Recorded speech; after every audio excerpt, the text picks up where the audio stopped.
Okay, so this is my vlog for the Module 3, Activity 2. I developed a series of questions to interview different teachers in the aspects of how they viewed technology and using it in the classroom. The three teachers that I interviewed was a AP history teacher, and the other two teachers are both English teachers, but they teach English to different levels in high school and to different levels of students in their English ability. Some of them, one of the teachers teaches the AP literature course, and the other teacher teaches a regular English course to a lower level of students. The questions that I designed for this, and one of the things that surprised me the most, was the varying responses to the same questions for the teachers. The history teacher, because he deals more in facts and actual dates that cannot be changed, things that are factually based, I guess you would say, he likes to use various different types of technologies here in China. One of the most common ones that we use is a messaging app called WeChat. And we're allowed to send like Excel spreadsheets, Word documents, PPTs in our different WeChat groups that we assemble. And he has a WeChat group that he created for his class so that he sends them on a weekly basis a PPT that he creates dealing with the different historical facts that they'll be discussing in that particular week. Also, he uses and he encourages the students to sign up and use this thing called Easy Class, which is a software online computer application that allows for digital tests, quizzes, and the students to hand in homework as they need to do, which allows them to use their computers and research into various different degrees. The other thing that he likes to use is, as he stated, and I will look for him right now.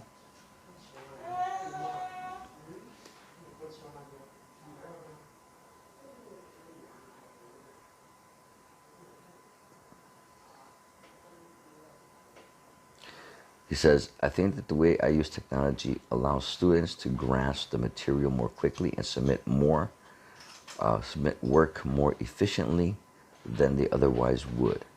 That said, I am careful to not overuse technology, as I believe it should be an aid, not something that drives the lesson itself. Teaching is ultimately about the communication between the teacher and the class, and this is something that does not require any technology at all. So I like to reflect on that for a few minutes, because it is true that the teacher-student dichotomy does not change, and it is best situated with an ongoing communication in the process of how we look at lessons. You don't necessarily need technology to create an effective lesson. There's many different things that you can use. You can dig in to what I call my bag of tricks and develop different ways, different tools to create the same kind of thing that technology would create. For example, in one of my lessons that I had to teach for my own literature class, we were talking about the allegory of the cave. I created a shadow board, a small portable shadow board, and it brought in different objects to be illuminated from behind, like they talk about the fire in the cave and how the objects were illuminated and cast shadows on the wall. And that allowed the students to grasp the concept of what Plato and Socrates and were talking about inside of the allegory of the cave. So here he states that it's not necessary, but it helps to make their work a lot easier and more efficient to submit. I also mentioned a little earlier the types of technologies that we use,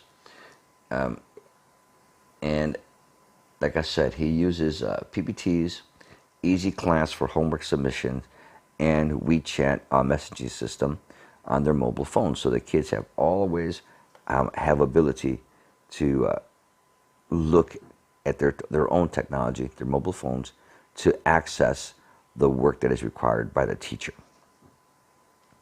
The other thing that I asked another teacher by the name of Jonathan about his use of technology, because he is a published poet, so he brings in some professional aspects to that. So I said, please name 3 types of modern technology that you would use in the coming years in your classroom. So one of the things that he stated, and which is quite enjoyable to think about, is an actual online publication of the students' work.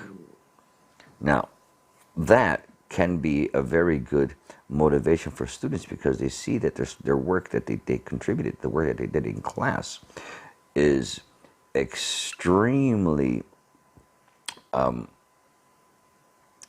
beneficial to them as an encouragement tool. Because, hey, look, deal with my dog for a second.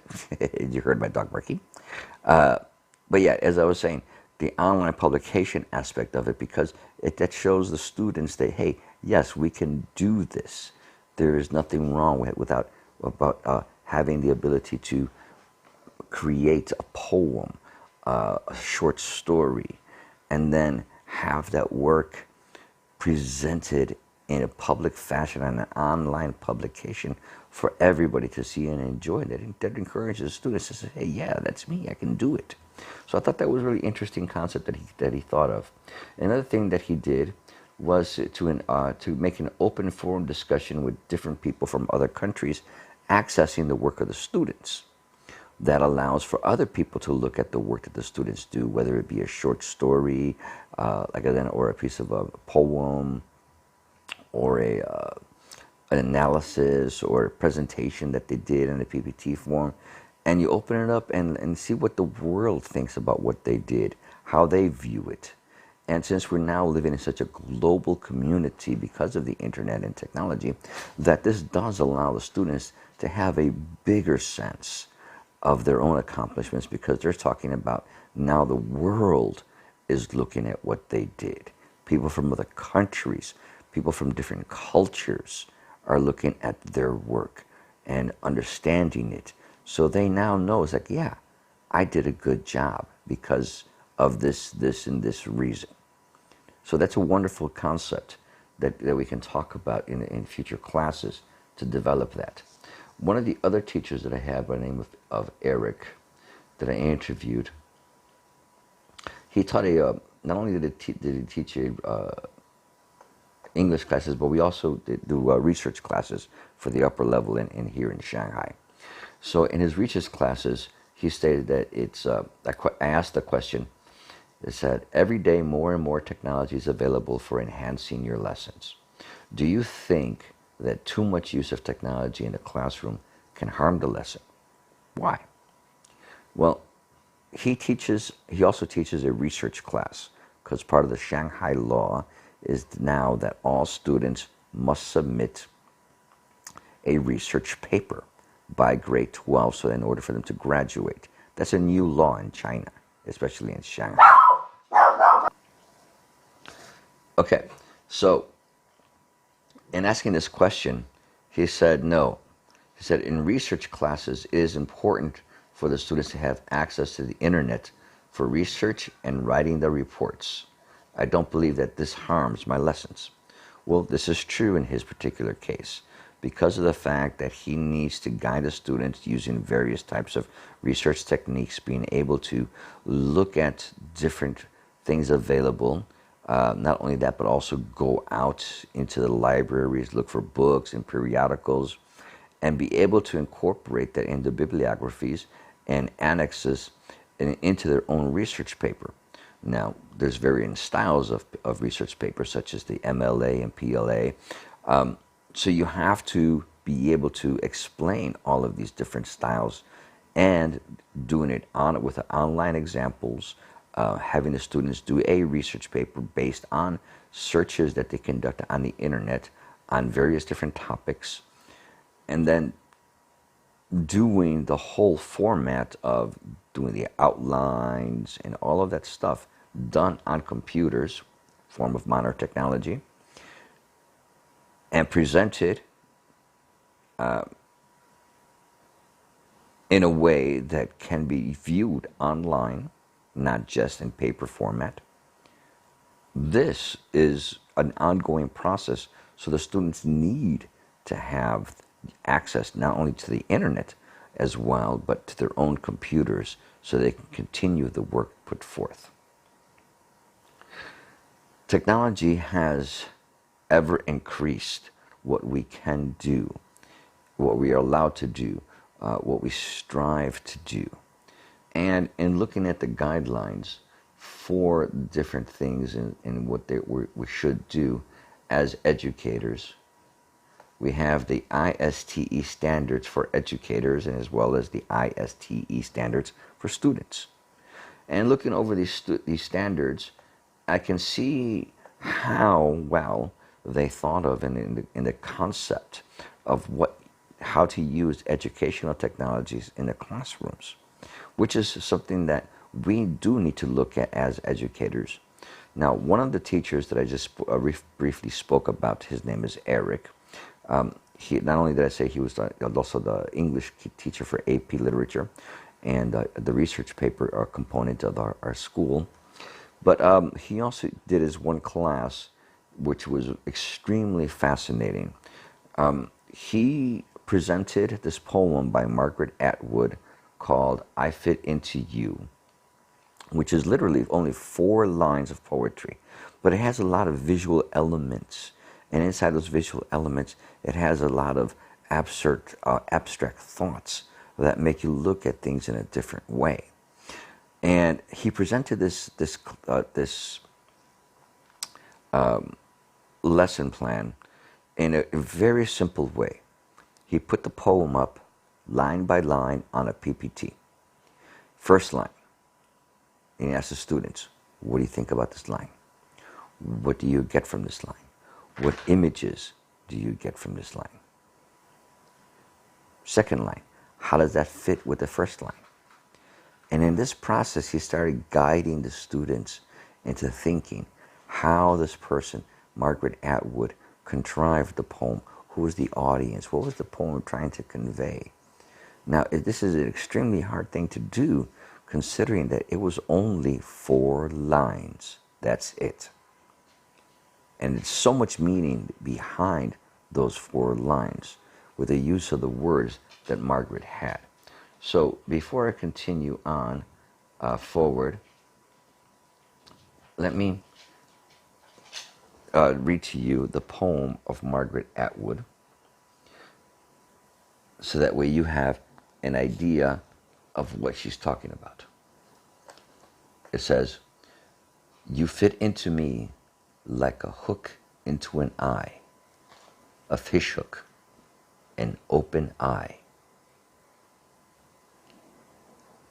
So this teacher, Eric, using these 4 lines and simply using a PPT, had a complete discussion, and it opened the students up to various different degrees of learning and what they perceived. And he asked a question, okay, what would be the 5th line? And he broke them up into groups, and the students had to create a 5th line that fit in with the poem of Margaret Atwood. And just walking around the classroom, you could see the activity, the engagement the students had. They were really into it. They're like, oh my God, okay, now we got to create this. And they enjoyed it. So I'm looking at the ISTE, and this was more in terms of a facilitator and an analyst, as well as a designer. By ISTE standards. Now, for myself and looking at how I teach and the different things that I need to create. Well, that's an interesting concept in itself, because since I teach literature, it's more of a thought-based process than an actual technology-based process. But creating the checklist is an interesting process in itself.